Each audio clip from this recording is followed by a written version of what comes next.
Bautismo de fuego, del escritor ruso Mikhail Bulgakov, cuento publicado en 1923.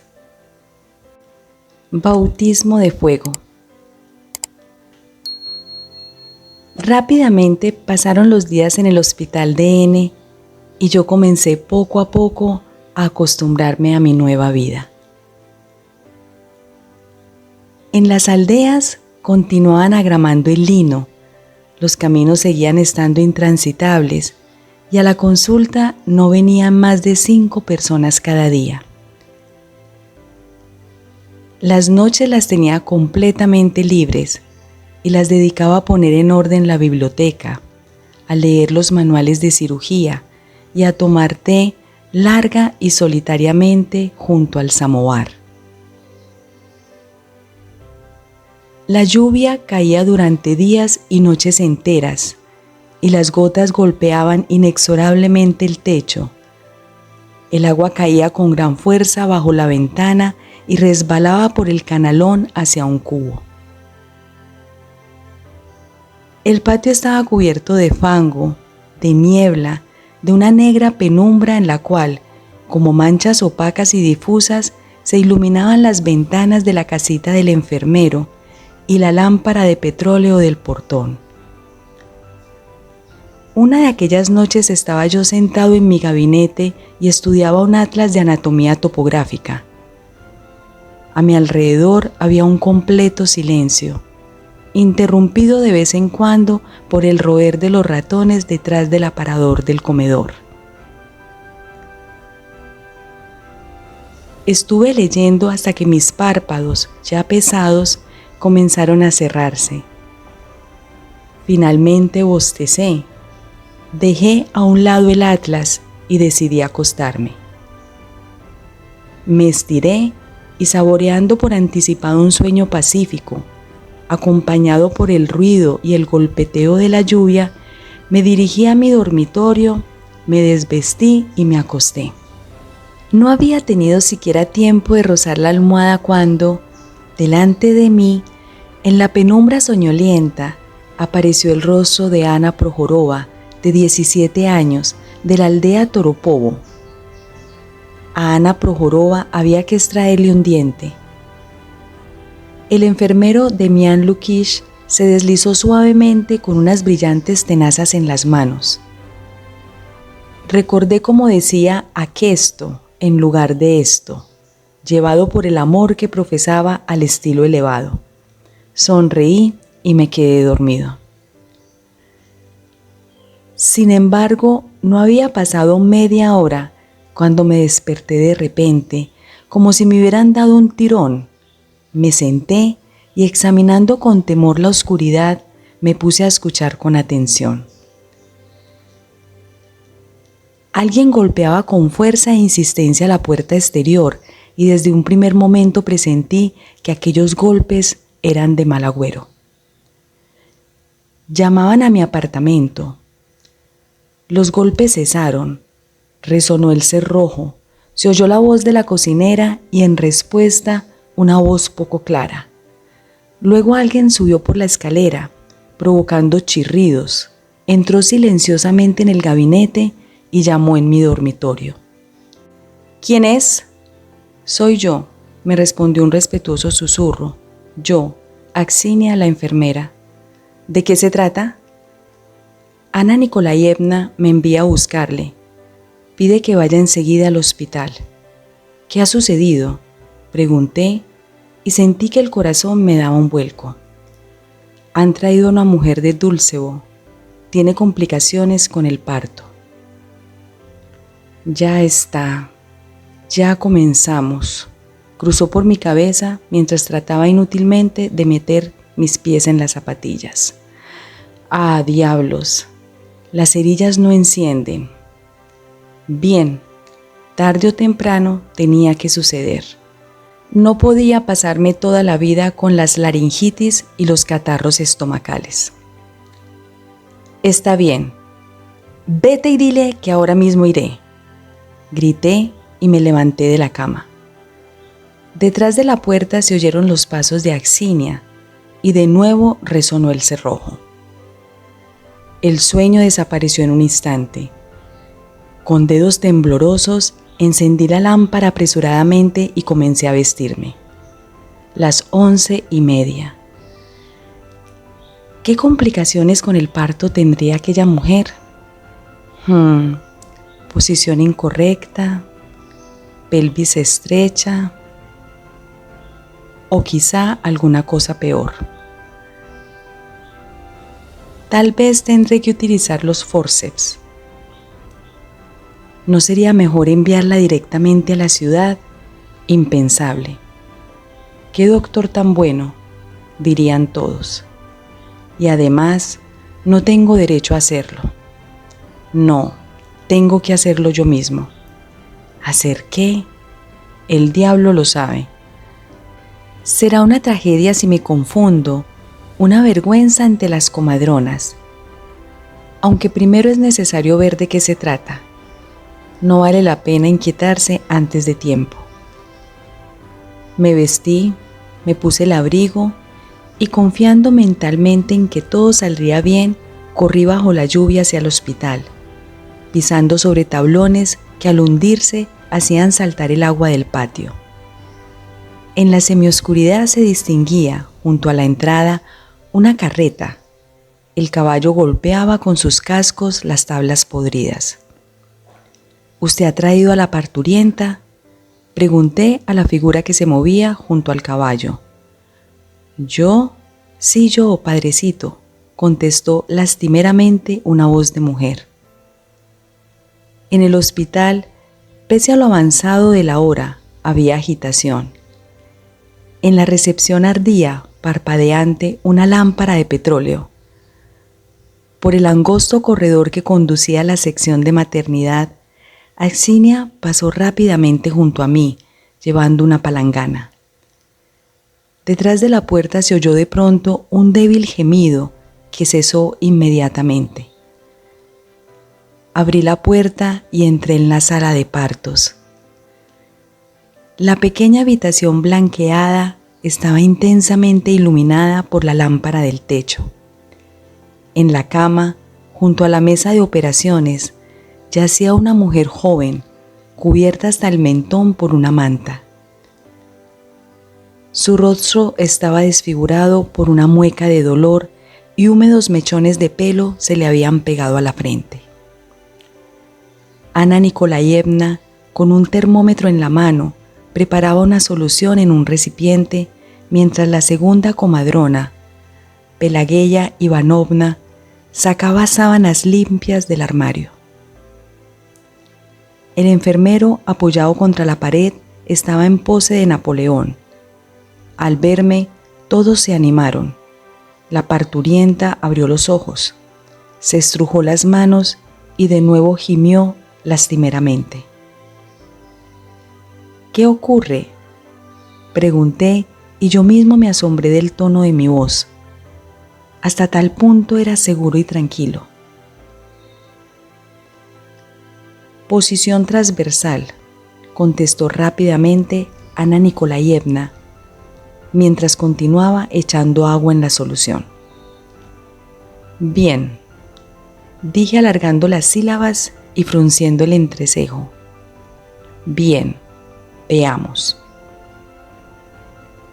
El doctor tiene que lavarse las manos. Axinia, gritó de inmediato Anna Nikolayevna. Su rostro había adquirido una expresión seria y solemne. Mientras corría el agua y me quitaba la espuma de las manos enrojecidas por el cepillo, hacía preguntas poco importantes a Anna Nikolayevna. Por ejemplo, ¿cuándo habían traído a la parturienta y de dónde venía?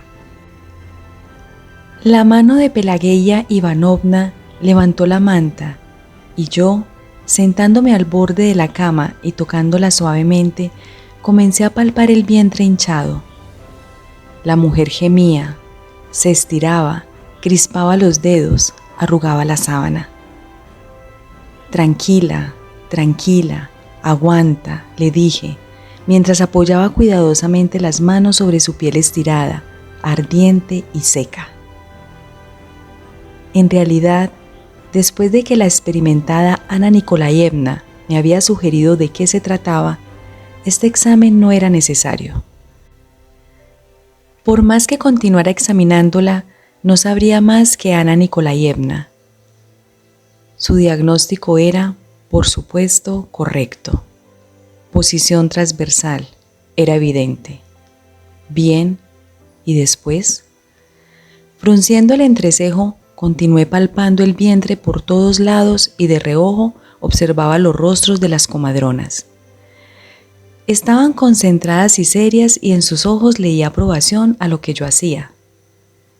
En efecto, mis movimientos eran seguros y correctos. Intentaba ocultar mi intranquilidad en lo más recóndito de mi ser y no demostrarla de ninguna manera. Bien, dije tras un suspiro y me levanté de la cama, ya que por fuera no se podía ver nada más. Hagamos la exploración interna.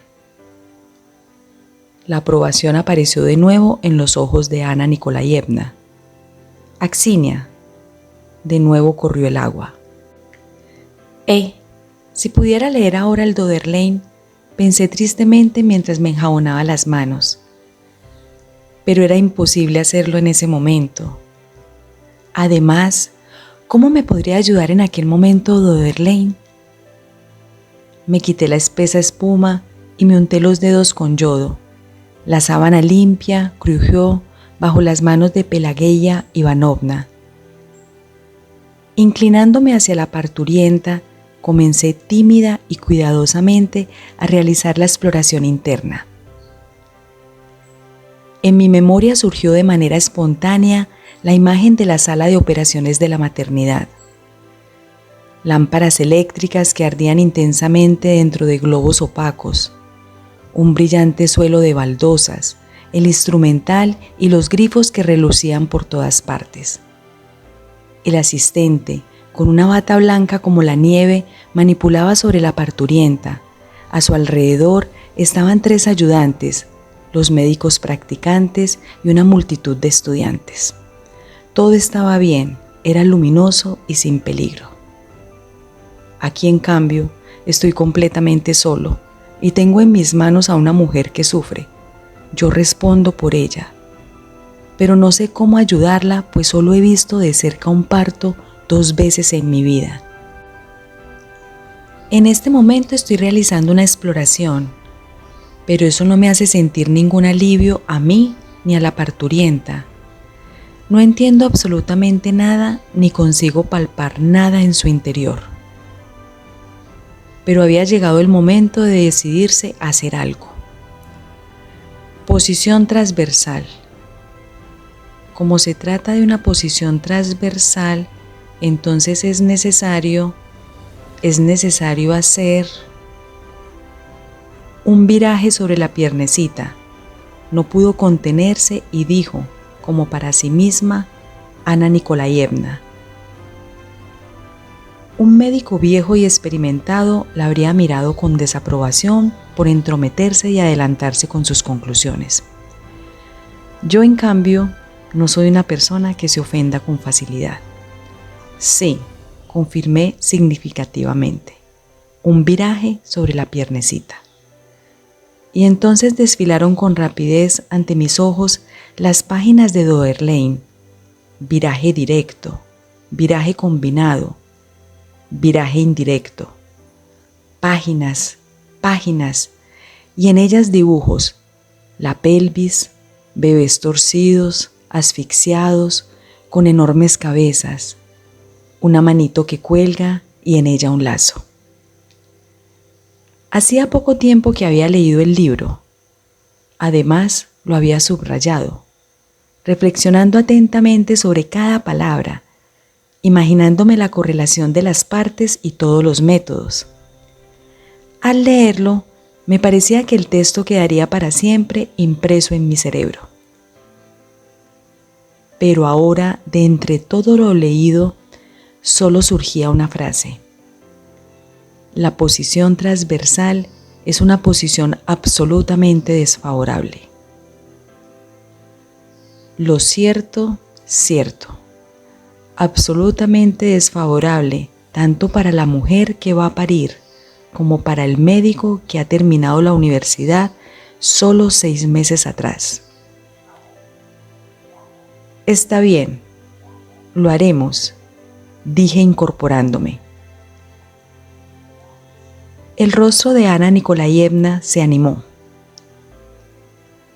Demián Lukich se dirigió al enfermero. Prepare el cloroformo. Fue magnífico que lo dijera porque en ese momento yo no estaba seguro de si la operación debía realizarse con anestesia o sin ella. Por supuesto que con anestesia. ¿Acaso podía ser de otra manera? Pero de cualquier forma tenía que consultar a Doderlein. Me lavé las manos y dije: bien, prepárenla para la anestesia, colóquenla en la mesa. Ahora vuelvo, voy a casa a buscar mis cigarrillos. Está bien, doctor, está bien, hay tiempo, contestó Ana Nikolayevna. Me sequé las manos, la enfermera me echó el abrigo sobre los hombros y sin meter los brazos en las mangas corrí a casa.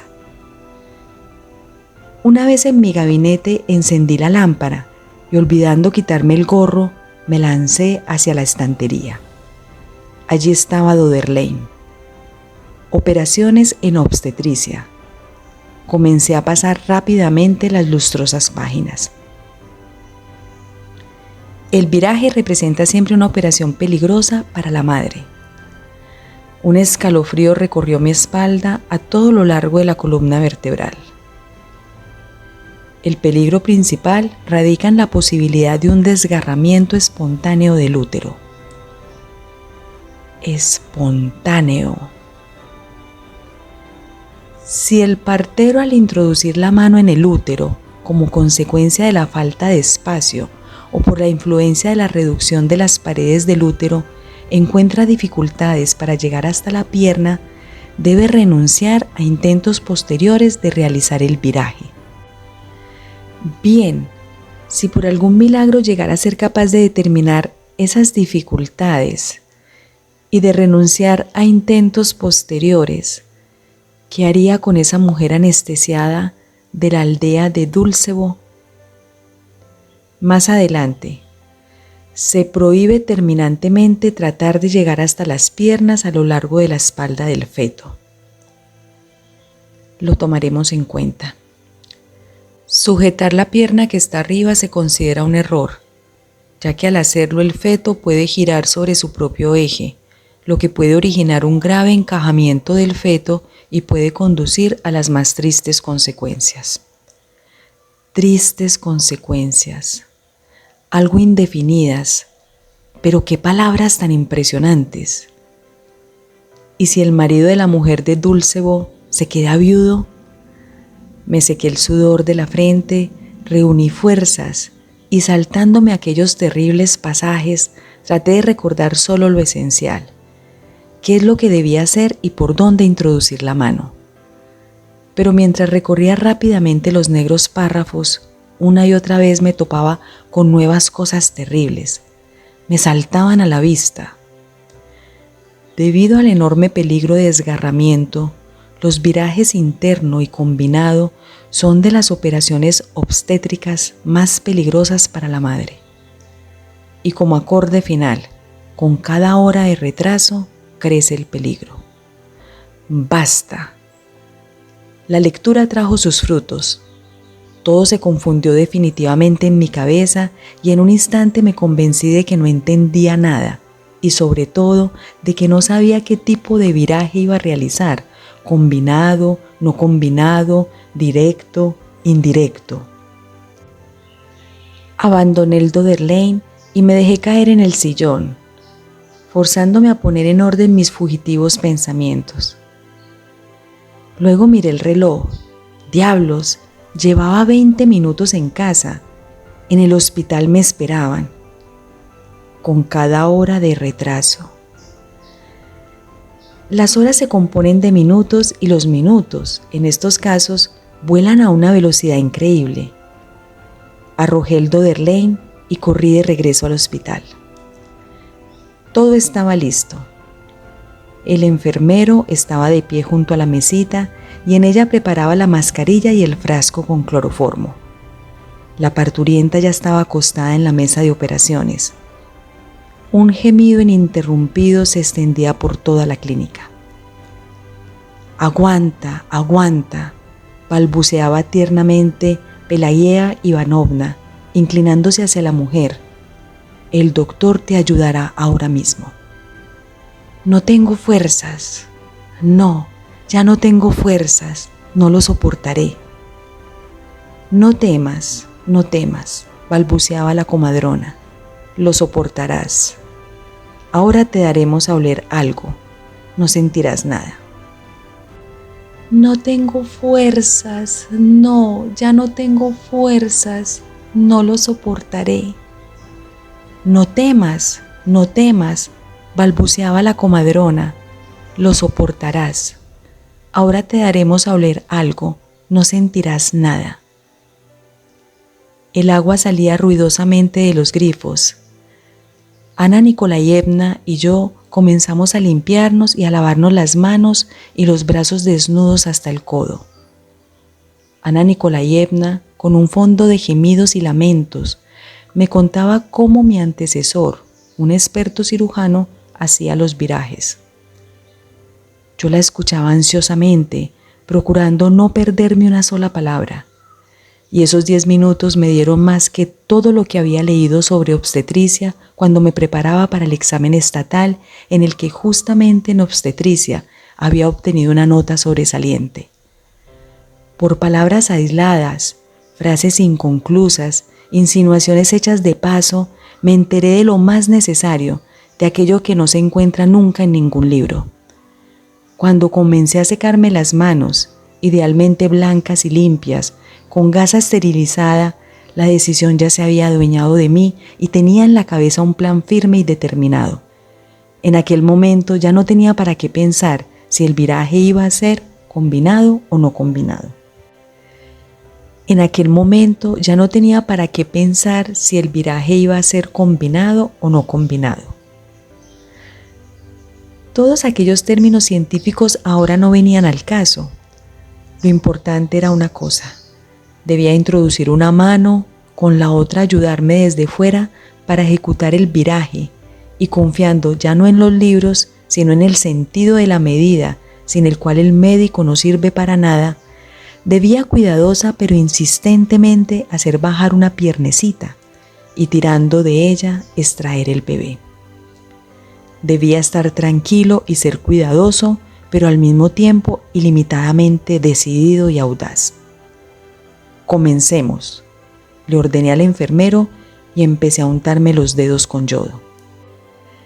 Pelagea Ivanovna inmediatamente cruzó los brazos de la parturienta y el enfermero cubrió con la mascarilla el rostro extenuado. Del frasco amarillo oscuro comenzó a gotear el cloroformo. Un olor dulce y nauseabundo inundó la habitación. Los rostros del enfermero y de las comadronas se volvieron severos, como si estuvieran inspirados. «¡Ah, ah!», gritó de pronto la mujer. Durante unos segundos se agitó, intentando quitarse la máscara. «Sujétenla». Pelagea Ivanovna la sujetó por los brazos, los dobló y los apretó contra el pecho. La mujer gritó unas cuantas veces más, alejado el rostro de la máscara, pero cada vez se movía menos, cada vez menos. Luego balbuceó sordamente. «¡Ah! ¡Suéltame! ¡Ah!». Balbuceaba cada vez más débilmente. La blanca habitación quedó en silencio. Las gotas transparentes seguían cayendo sobre la gasa blanca. «Pelagea Ivanovna, ¿el pulso?». «Es bueno». Pelagea Ivanovna levantó el brazo de la mujer y lo dejó caer. Este, inanimado, como una rama, se precipitó sobre la sábana. El enfermero retiró la mascarilla y miró las pupilas.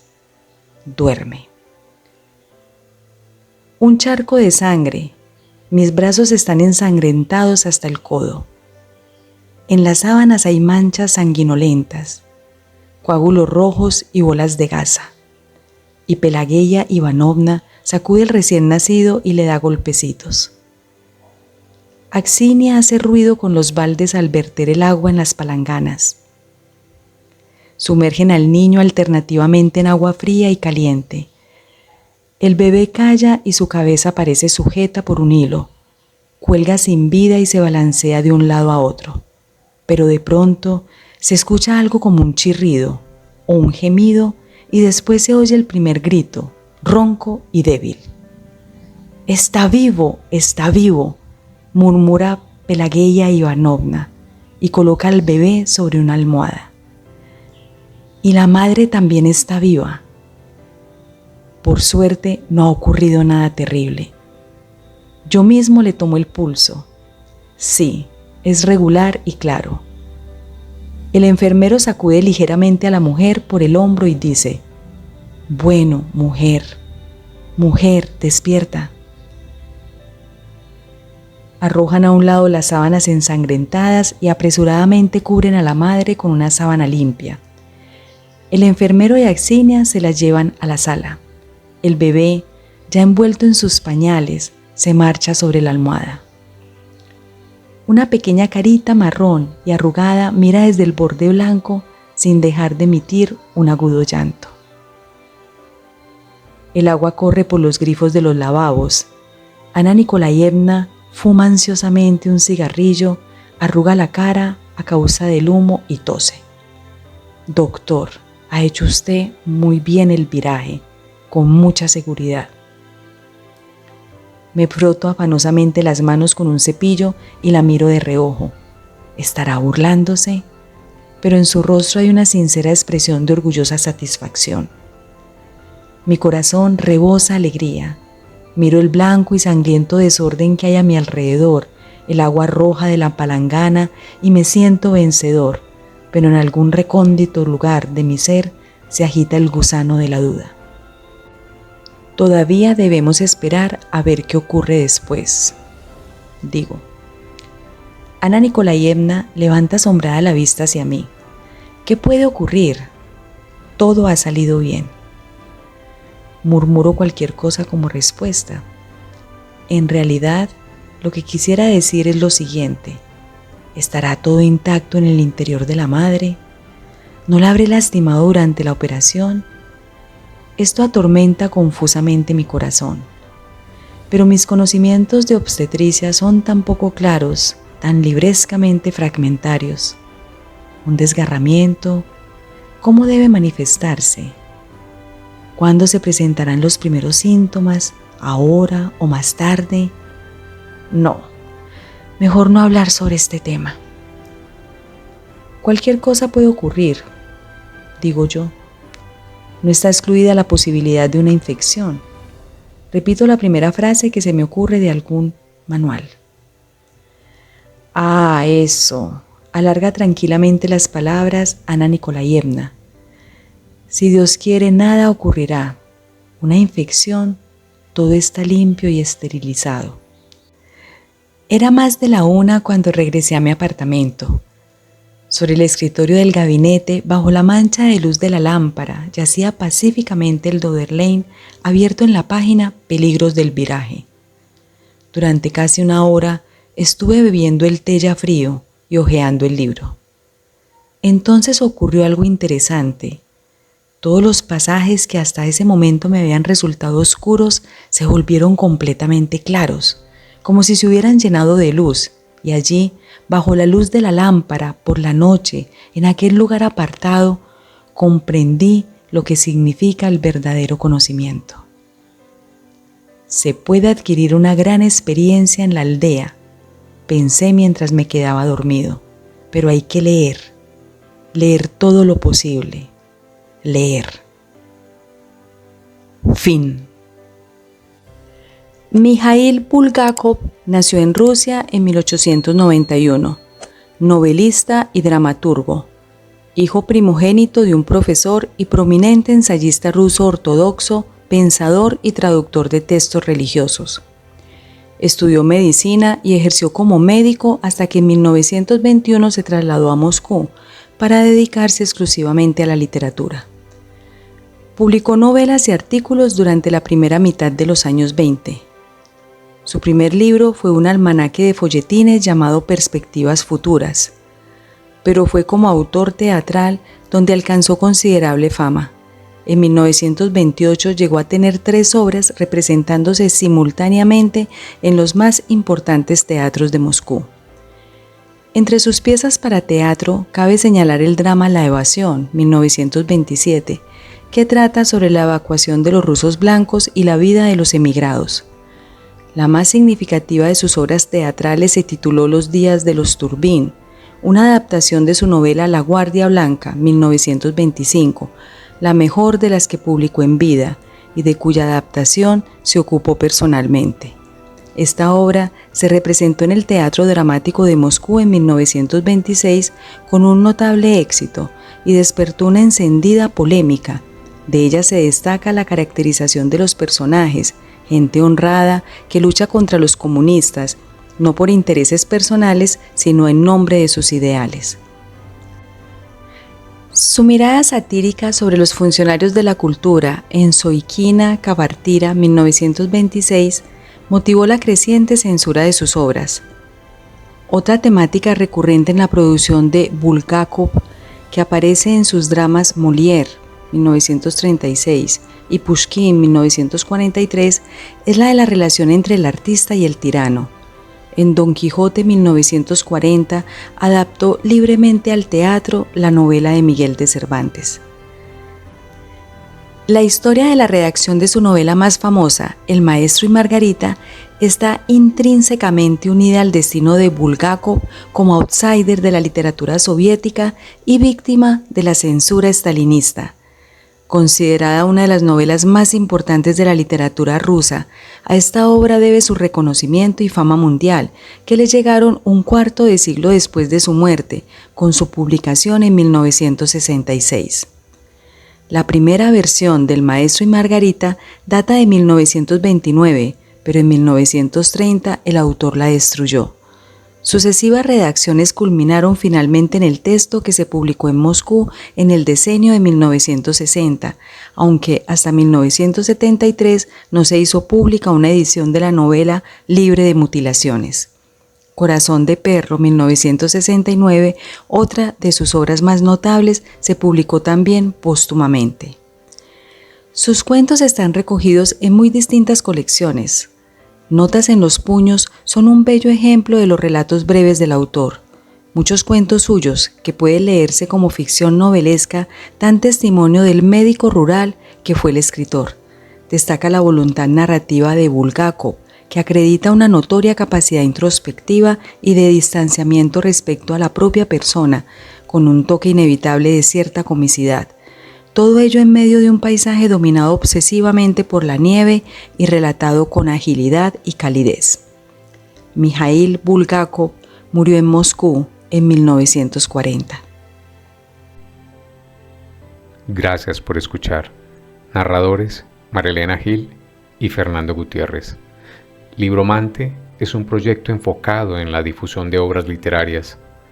Suscríbete y siempre recibirás nuestro contenido. Deja un like y esto nos ayuda a llegar a más personas. Muchas gracias.